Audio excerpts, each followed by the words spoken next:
Домакините го промовираат како место во кое модерното се среќава со спокојството, каде што трендовските ресторани и живи ноќни клубови се сместени веднаш до архипелагот.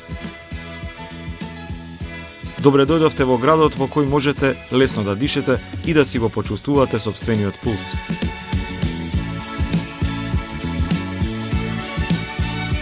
Стокхолм, распослан на 14 островца. Упорно демантира дека студеното време не е за туризам. Шведската престолнина бележи постојан раст на бројот на гости и е меѓу најпопуларните европски туристички одредишта. А и како не би била кога градот е асоциација за Нобеловата награда, го има метрото, најдолгата уметничка галерија во светот, бројни музеи, Кралската палата и секако луѓето со целата своја креативна енергија употребена на вистински начин.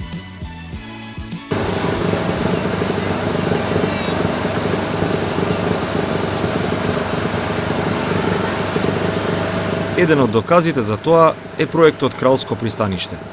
Градот, науката, бизнисот и јавниот сектор инвестираат во стар индустријски дел од Стокхолм и од него прават насалба на иновации.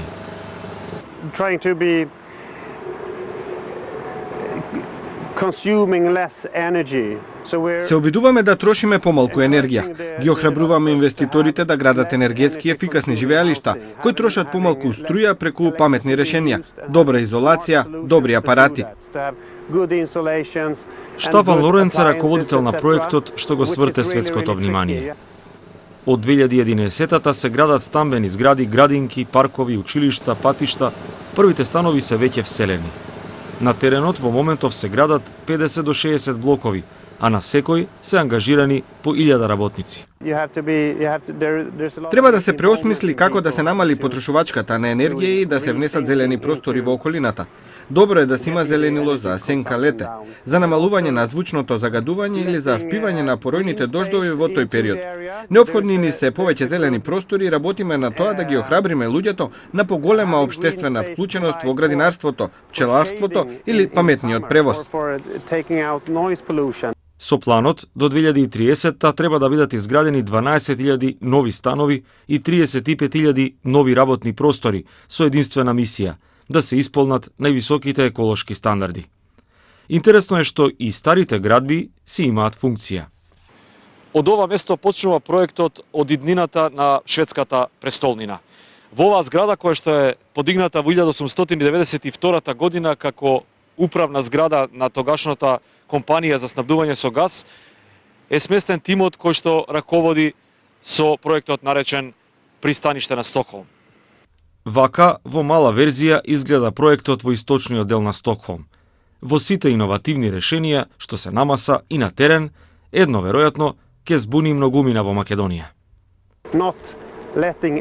Не дозволуваме сите да имаат толку коли колку што сакаат и затоа има ограничување дека секој стан може да има само половина паркинг место, што значи дека автомобил може да има само секој втор стан. Сакаме да ги охрабриме луѓето да ги користат јавниот превоз или да возат велосипед, а обезбедуваме и заеднички автомобили. За тие што сакаат да купат или да изнаемат стан, дали има голема разлика во цената на квадратен метар во споредба со другите делови? Да, навистина е скапо да се живее во овој дел од Стокхолм, близу до водата и до паркот. Но луѓето всушност сакаат да платат повеќе за да живеат овде. И бидејќи е новоградба, секако дека е поскапо од постарите градби. Овој проект е одличен пример како функционира синџирот држава, град, јавен сектор, приватен бизнис, универзитети. Поради ова или нешто друго, Шведска многу малку или воопшто не ја почувствува економската криза. Во Стокхолм се произведува третина од националниот бруто домашен производ. Според овој показател, регионот на престолнината е меѓу врвните 10 во Европа. Освен големите, секако придонес имаат и малите компании. Кога една таква ќе добие признание за најбрзо растечка, а собственик е македонец, не може да се нарече поинаку, освен успех. Рековте вчера дека сте како Обединети нации. Како се чувствувате? Кофи Анан. Јовица Андонов има своја компанија веќе 20 години. Во моментов во неа работат 52 луѓе. Овој автосервис низ времето додал уште и рентакар дел, салон за продажба на автомобили. Кога дојдов у Шведска, све сум работел, нема што не сум работел. Од ресторанска бранша, од пицерии, од граđevina, нема везе се. Избацивач, дискотека, се. Али 90 година почна да работам као автолимар во Toyota центар, каде што и живеев таму близина, ви покажав по патот. И 92 кога е големата криза од Шведска, добивме отказ. 18 души или 15 души, се не сеќам. И немаше друг излез него да се почне у најтешкото време ја старта фирмата. 94 година беше најлоша година у Шведска за многу години. Значи, ризикот се исплатеше. Треба да се ризикува за да се успее, така? Тоа сака да кажа. Па ризик и инат. Колку швеѓаните прифаќаат странци да се занимаваат, да речеме, генерално со бизнис, да бидат газди? Изводливо ли? Или е Изводливо е како и во многу. други држави, многу е прво е да си побитно е да си швеѓане со оригинално. Па и тука е нешто така и тоа е нормално, тоа е човечки. Швеѓанец сака да вика швеѓанец, југословен сака да вика југословен.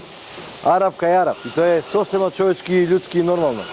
Сега, со времето се докажува кој знае, кој не знае, компетенција, квалитет, поштење, значи не смеш да го лажеш, да го зафркнеш и така натаму, него само со поштена работа и квалитет и полека, кога еден е задоволен, препорачува друг. И, значи, не помага толку огласи и анонсирање, колку што помага задоволен муштерија, што раскажува, иди таму ќе ти помогнат, овој знае. Ние така и го направиме, порано се викаше фирмата Бил Доктор, значи доктор за коли.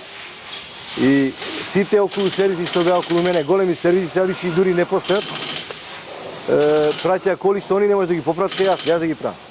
Има ли конкуренција во овој бизнис, многу ме интересира. Конкуренција и законска и незаконска. А и незаконска? И не, тие се најлош. Значи тоа ги толерира Па, државата? да, работат на црно. Отвара фирма, работи година дена, затвара, не плаќа ни порез, ни осигурања, ни даноци, ништо. Само отвара, затвара. И тоа е голем проблем во целата држава. И како се справувате вие, еве, што сте лојална конкуренција, да речеме? Лојална конкуренција имаме наше здружение, ние имаме право да работиме со осигурање и да ги земеме тие поголемите работи. А секаде, во секоја држава има таа сива економија, нажалост, али тоа е работа на пореските органи и служби, а не моја. Макар што ја некош, кој ќе ми пукне филм, ало, што е ова, не може овака. Спомнавте една криза кога сте почнувале со бизнисот. И Европа е, може да се каже, се уште во криза. Се чувствува ли тоа во Шведска? Дали вие лично, вашиот бизнис на некој начин почувствува некаков проблем овие неколку години поставени? Проблеми секојаш има, ама зависи како се решава. Затоа мора човек да се приспособи на дадена ситуација. Ако е криза, тоаш може да ќе испуштиш малку цените, ќе понудиш нешто друго што другите не го нудат. Например, ние имаме секојаш гратис, значи бесплатно позајмена кола или рентакар, переме коли за џабе, значи и ости колата да и направиме сервис, ние переме џабе. Работна рака е тука најскапа затоа што се огромни давачки на државата. Што значи тоа? Па, во проценти или во пари, проценти? Па 39% од една плата, ние работодавците плаќаме државата. Тоа е пензионо, социјално, осигурање и така натаму. Така да, ако еден запослен земе 10.000 на рака, нето, значи чисти, ние даваме уште 10.000 на државата. Значи, тоа е пола пие, пола шарцу дае. И затоа е државата јака. Колку е просечна плата на добар мајстор во ваков бизнис? Па кај нас е отприлика 3.000 евра, ако кажем, 3.600-3.700 евра, пред порез. Кој ќе се одбие порезот, имаат околу 2.400-500 евра. Па наши луѓе молат да дојдат, кој ќе дојдат, ќе работи месец, два, три и после почнува овде било тешко, не можам, мајка ми, жена ми, децата. Да. Што значи тешко? Значи имаат работно време, плаќате прекувремена работа, работат за викенд, како функционира? Не, за викенд никој не работи. Како работат сите други, така треба работат и они, само македонче е малку размазено. Швеѓаните, поготово последниве години, и не се криви за тоа швеѓаните, имаат големо неповерење према странци, затоа што многу странци дојдоа тука што го злоупотребија поверењето на швеѓаните и шведскиот систем. каде што самите го уништија све што беше добро. И сега затоа во Шведска се појави и партии кои се против странци, значи да не кажем и расистички, макар што ја може да кажам дека они се многу во право.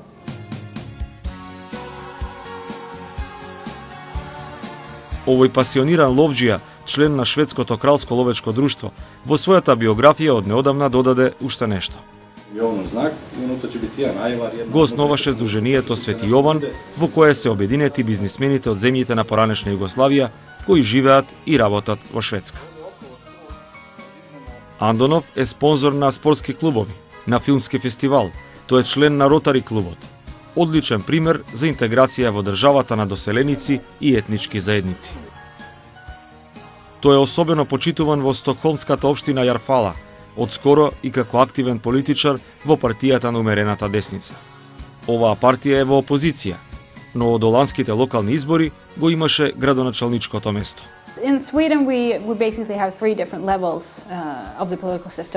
Во Шведска имаме 3 нивоа на политичкиот систем. Националното ниво со парламентот, премиерот и со владата. Имаме регионално ниво што е главно одговорно за јавното здравство и за јавниот транспорт.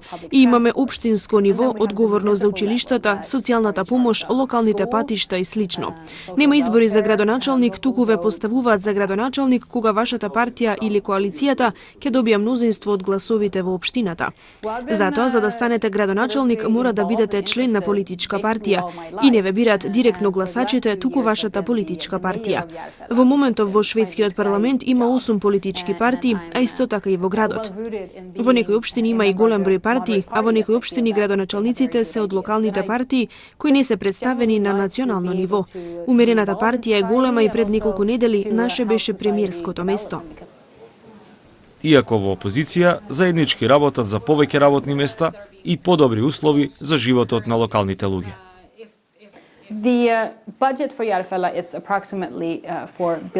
Буџетот на Јерфела е речиси 4 милиарди шведски круни, а тоа е голема сума. Јерфела е 30-тата најголема општина во Шведска, што значи дека само 29 општини имаат повеќе население од Јерфела.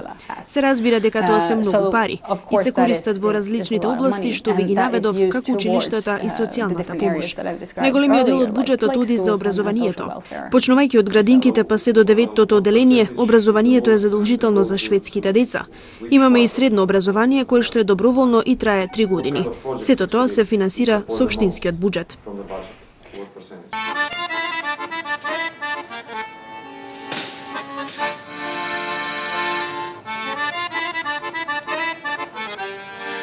Карактеристика на многумина со кои разговаравме во Стокхолм е смиреноста во изразот и спокојството на нивните лица. За нас кои доаѓаме од јужните краишта со повеќе темперамент, може да биде нервозно ако чекаме 15 минути некој да не услужи во продавница или во ресторан. Дали е поради водата, затоа што Стокхолм лежи на вода, поради безпрекорно чистата животна околина, може би поради високиот животен стандард, но кога ќе прашате, многу луѓе овде ќе ви речат дека животот им е како музика. За некои луѓе, особено од шоу бизнисот, тоа е и буквално така. Outside myself, trying to be somebody else, but every time I got stuck in the middle, I thought I worked as a singer until I was about 25 and then I released. Работев како придружен вокал до мојата 25-та година. Потоа го издадов првиот албум. Тоа беше пресвртница за мене во 2007-та и потоа издадов 5 албуми, 3 на англиски и 2 на шведски јазик.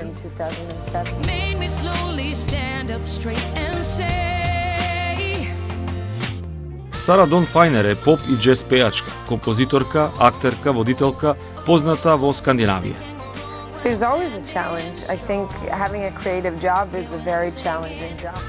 Секогаш има предизвици кога се занимавате со креативна работа. Мора да создавате за да бидете некој нешто. Да правите нови нешто и да растете како уметник е секогаш голем предизвик. Постојано мора да бидете интересни за публиката и музиката што ја правите да биде актуелна. Понекогаш правите нешто што ве задоволува вас самите, но правите дела кои се за поширока публика и ве прават актуелен. И тоа е постојаниот предизвик.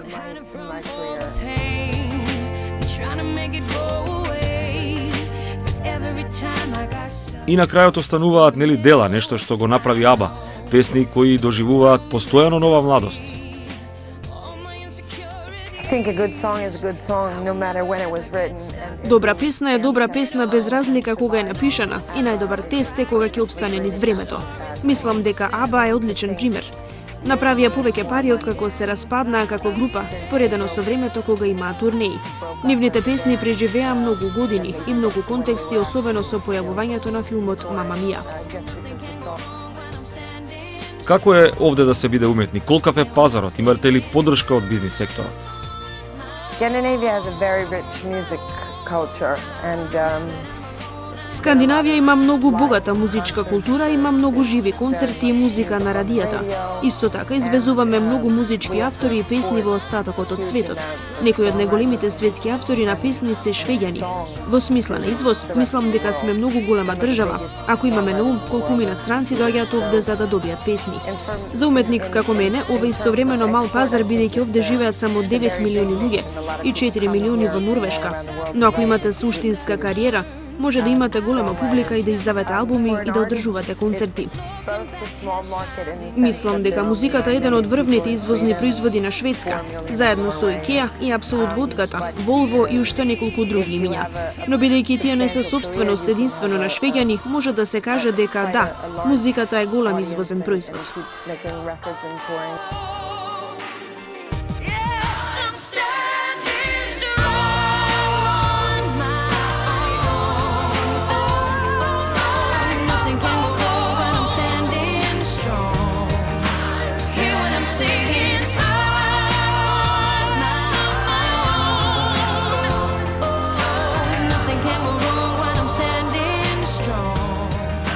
Освен музиката, автомобилите, технологијата, во редот извозни производи на Шведска е и мировната дипломатија.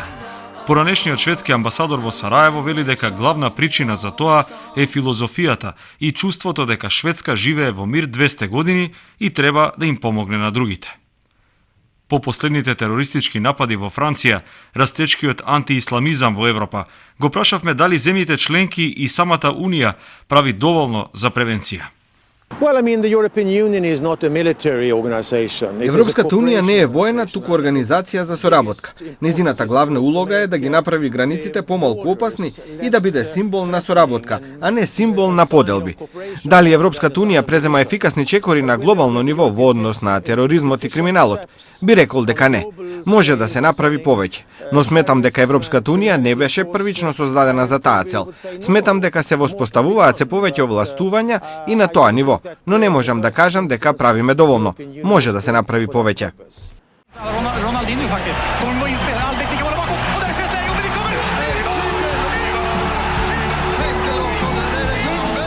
Менталитетот, но и системот на кој државата обстојува со децении, се одразува во позитивна смисла и во спортот.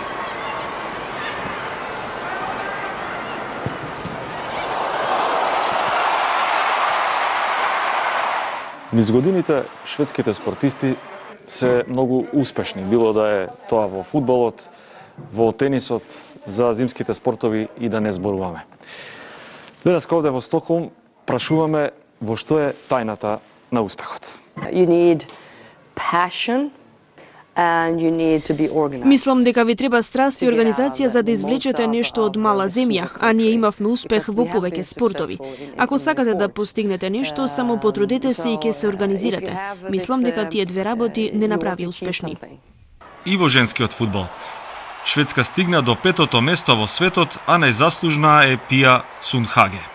And in the very beginning they said, well, this will just end. But Уште на самиот почеток ни рекоа ова ќе заврши, но се претвори во големо движење и многу девојки почнаа да играат фудбал. Си рековме, кога сме веќе толку многу, ни треба лига и сакаме да играме на највисокото ниво.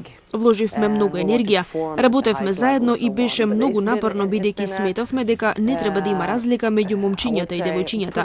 Ако сакаш да играш фудбал, треба да можеш. Се разбира дека беше борба против системот, но еве сме. Го имаме европското првенство, светскиот куп, олимпијадата.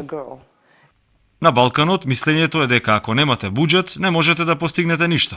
Sort of, but На некој начин е така, но за да ги добиете парите мора да имате сон и да работите заедно.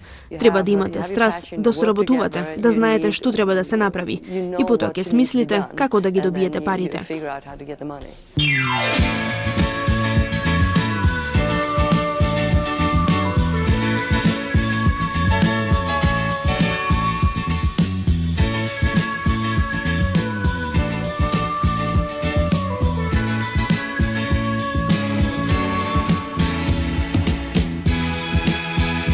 Вака или онака, парите доаѓаат овде и во некој проценти од туристите.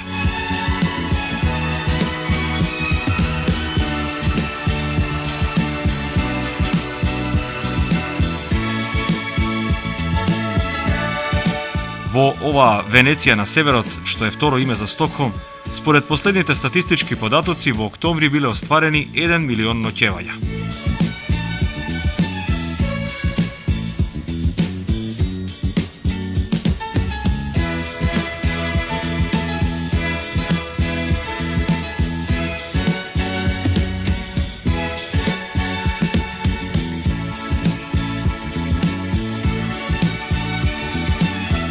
Како илустрација, во периодот кога нашата екипа престојуваше во метрополата, само 2 хотели имаа слободни соби. Градот пулсираше новогодишно со украсени излози, а особено привлечен беше делот во кој има само улички со калдарма.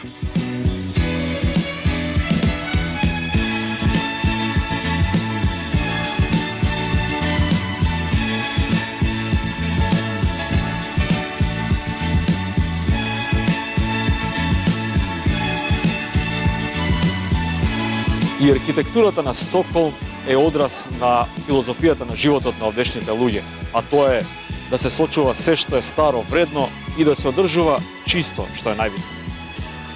Особено интересен стариот дел на градот, кој што добива на шарм кога ќе падне ноќта и ќе се запалат светилките.